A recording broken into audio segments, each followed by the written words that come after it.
Hello everybody and welcome back. So today we are going to be organizing and setting up an electronics workbench so that we can get to programming some of the modules. This is the only real guide that I have to program at the moment, but it's a phenomenal start. And I need somewhere to plug in all these guys and a little breakout board, etc. So I'm going to set up this little ESD mat, get the workbench all clean and organized, and we're going to build basically a wiring prototyping station. So stay tuned. Here we go.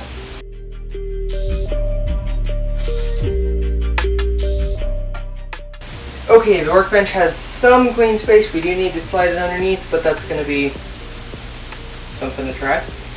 So, now that we have a space to put the mat, first thing is the ESD mat. And they slide terribly, which is kind of a good thing. The goal is to have it go right to the edge, but not over.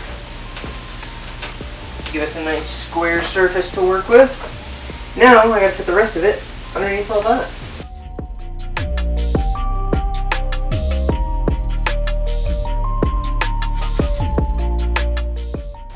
Okay, there is a mat in place. Let's secure it. So these little guys are basically a grounded clip connected to the mat with a little end that you just screw into the wall outlet. That way it basically very slowly discharges any static on the work surface. Keeps you from discharging into parts. Phenomenal detail.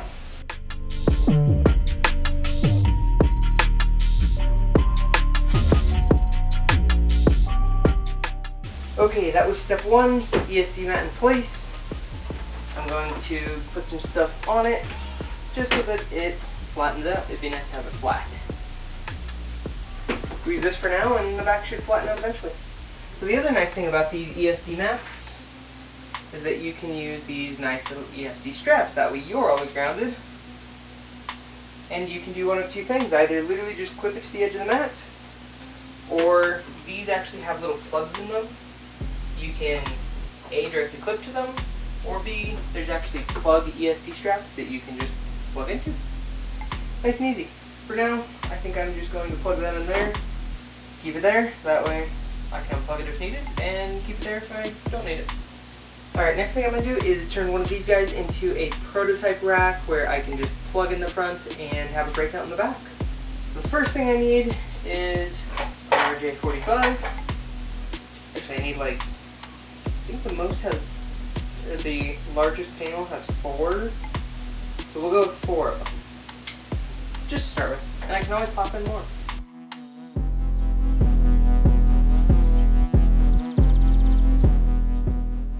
Alright, that's all 4. Now I've got to wire these guys into a breadboard.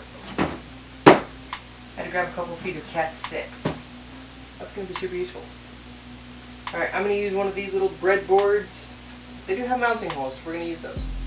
Okay, so I don't have screws that will fit, but I do have standoffs. These are like an M3. These are M3 size. Who's got M3s lying around? I mean, the only reason I have them is because I have a little standoff kit for PCB, which I guess kind of makes sense. Okay, now we need 4 cables about that long. That way I can do a breakout. We're gonna grab handy dandy snippers, and we'll take about 2 inches at a time. I'm gonna get to some wiring, so cue the time lapse.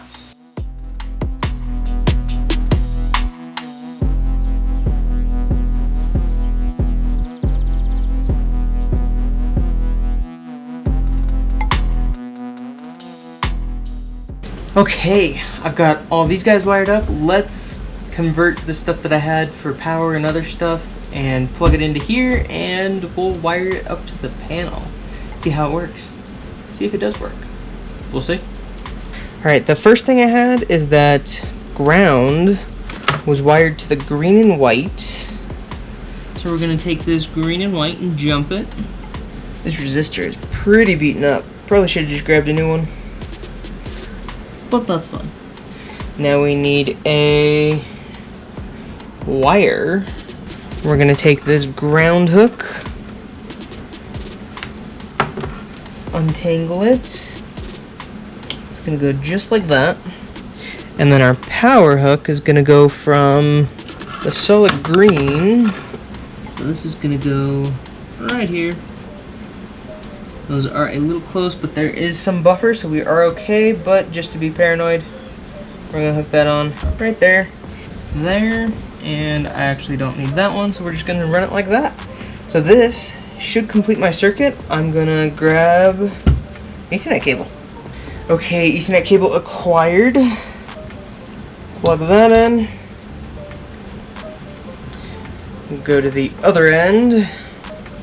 Slightly long cable. Plug it into this side. Give it some power. And DC power. It works, which means that not only does this work, and this works, electronics still work. Oh, that's so cool. So now I can use any length USB to power my LEDs. Oh, that's so cool. That makes me so happy. Now I can essentially break this out into prototyping boards. So one of these guys, and I can just jumper it from wherever I'm looking for to over here, or I can grab something like this Arduino Leonardo with a shield, and it's plugged in. It's got a standoff which needs to come off. Just this one. For whatever reason they didn't do that one. But I can then take this guy, jumper something literally from one of these pins to one of these pins, or actually screw it in and do it that way. Or I can actually solder in components over here. I can do a whole host of things. Maybe just take one of these Leo Bodnars, just plug in the power ground, put it on there, plug it into the computer, and see if switch 1 and 2 actually work.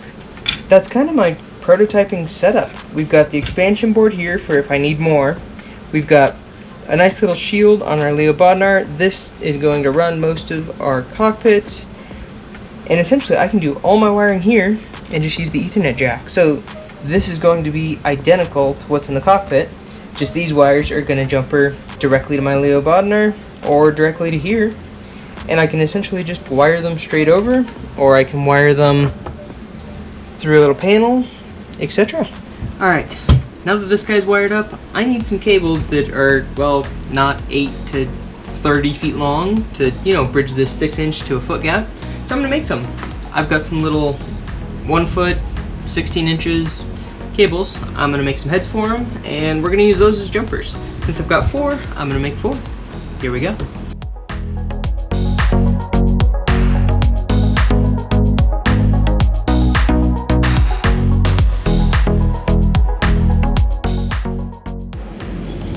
Alright, that is the first cable completed.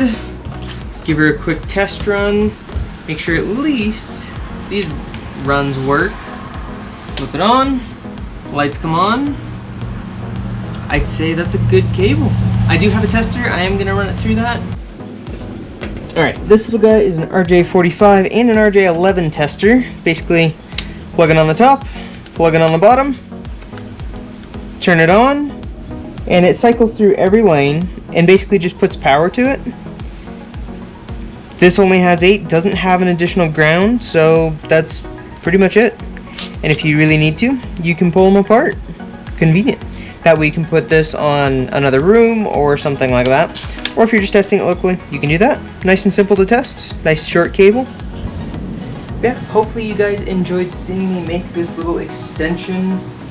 I like that this still works, and it's much more robust than a lot of solutions I've seen and that I've even tried before. And any length of Ethernet cable is really nice because then I can put stuff close, I can put stuff far, the works. So yeah, now we can make stuff work, we can prototype it, we can tune things on the back end before we throw it over in the cockpit side. And hopefully you guys enjoyed it, and we will see you guys in the next episode.